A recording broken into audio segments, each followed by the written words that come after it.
হয়তো অনেকে আমার এই ভিডিওটার নিচেও লিখতে পারেন are you gay, are you হিজড়া। আই এম লিস্ট বদার্ড, আমার কিচ্ছু যায় আসে না। এই ভিডিওটা যারা দেখবেন তাদের ধন্যবাদ, যারা বাজে কমেন্ট করবেন তাদের আরও ধন্যবাদ। আমার জন্ম হয় একজন কোট আনকোট সমাজের চোখে দেখা পুরুষ হিসাবে, কিন্তু আমরা ছোট থেকে ভুলে যাই যে দুটো শব্দ আছে বায়োলজিতে বা সোশিওলজিতে, একটা সেক্স, একটা জেন্ডার। ও সরি, যদিও সেক্স শব্দটা শুনে হয়তো সবারই হাসি পায়, ইনফ্যাক্ট ভোটার কার্ডে সেক্স লেখা দেখলেও অনেকের হাসি পায়। খুব বোকা বোকা না? সত্যি বোকা বোকা।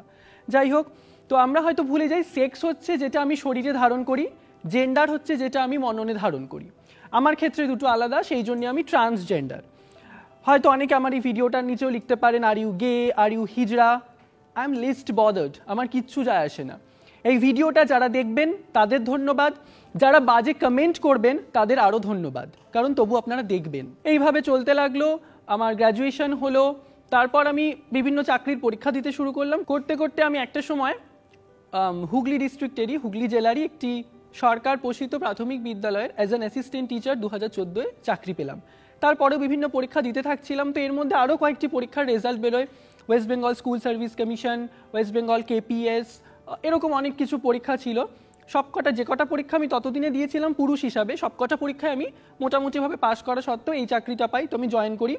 তারপর সত্যি কথা বলতে আমার সিভিল সার্ভিস এগুলো আমার মাথাতে ছিল না, তো আমার মনে হয়েছিল চলো লাইফটা এবার ভালো হয়ে যাবে।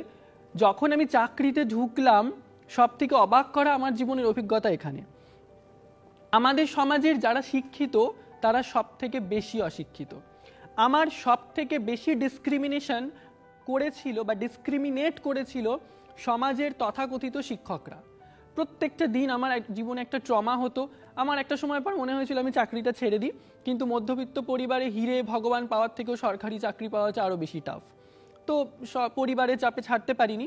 কোনো একটা সময় চলতে চলতে আমার মনে হয় এবার আমার নিজেকে পরিবর্তন করা দরকার, আমি পরিবর্তনে ঢুকি। বাকি গল্পগুলো ডিসক্রিমিনেশন চলতেই থাকে। এরকমভাবে এমন অনেক মোমেন্ট গেছে যখন আমাকে পুরোপুরি একঘরে করা হয়।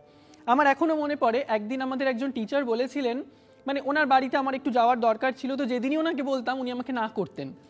তারপর আমি একদিন খুব হাসির ছলে ওনাকে জিজ্ঞেস করি, আচ্ছা আমি নামটা বললাম না ওনার, যে মানে তোমার বাড়িতে গেলে কি কোনো অসুবিধা আছে? তো উনি হেসে বলেছিলেন, আসলে তুই বাড়িতে গেলে তোকে নিয়ে কি বলে পরিচয় দেবো বলতো। সেই দিনটা খুব কষ্ট হয়েছিল।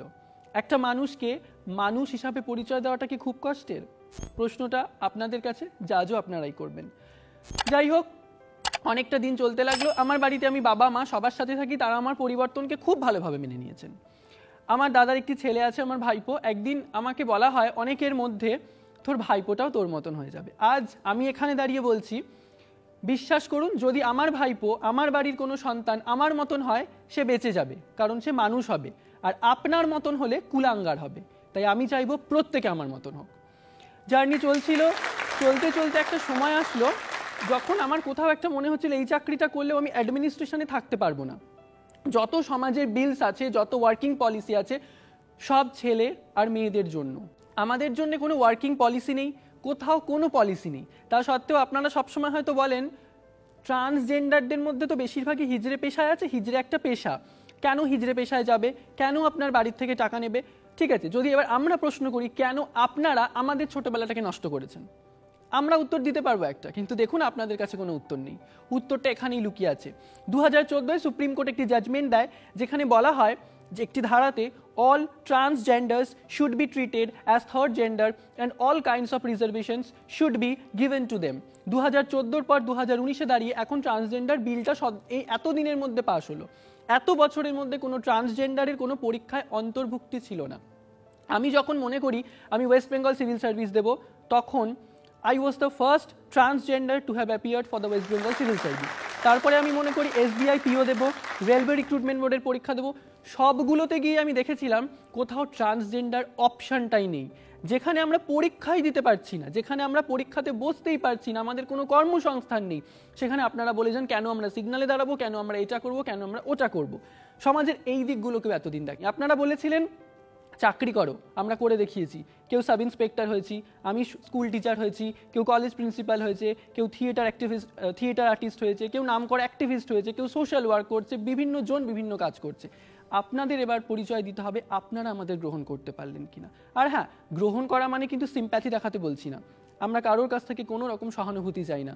যতটা সম্মান আপনি একজন পুরুষকে দেন, যতটা সম্মান আপনি একজন আপনার বাড়ির মেয়েকে দেন, ততটাই সম্মান আমাদেরকে দেবেন। আর বিশ্বাস করুন, আপনাদের একটা এজ ওল্ড সাইকোলজিক্যাল প্রবলেম রয়েছে, যার দ্বারা আপনারা বলেন বাচ্চারা কিভাবে গ্রহণ করবে। খুব শকিং হলেও আমি কিন্তু একটি বাচ্চাদের স্কুলের টিচার, একটি প্রাথমিক স্কুলের। যেদিন আমি আমার ওই স্কুলটায় প্রথম গেছিলাম, হতে পারে আমাদের স্যারেরা ম্যামরা প্রচণ্ড সাহায্য করেন আমাকে, ওনারা প্রচণ্ড ভালো, ওনারাও বুঝতে পারছিলেন না আমাকে স্যার বলবেন কি ম্যাম বলবেন, কারণ বিষয়টা নতুন ওনাদের কাছে। প্রথম বাচ্চাদেরকে বলা হয় ইনি তোমাদের নতুন টিচার, কারণ টিচার, ডক্টর এই জাতীয় শব্দগুলো লিঙ্গ নিরপেক্ষ বা জেন্ডার নিউট্রাল। সেদিন লাইনে দাঁড়িয়ে বাচ্চারা প্রথম বলেছিল গুড মর্নিং ম্যাম। বাচ্চারাই কিন্তু সবার আগে আমায় গ্রহণ করেছিল। গ্রহণ তো আপনারাই করতে পারেন না, আপনারা বাচ্চাদের কাঁধে বন্দুক রেখে চালিয়ে বলেন বাচ্চারা কিভাবে গ্রহণ করবে।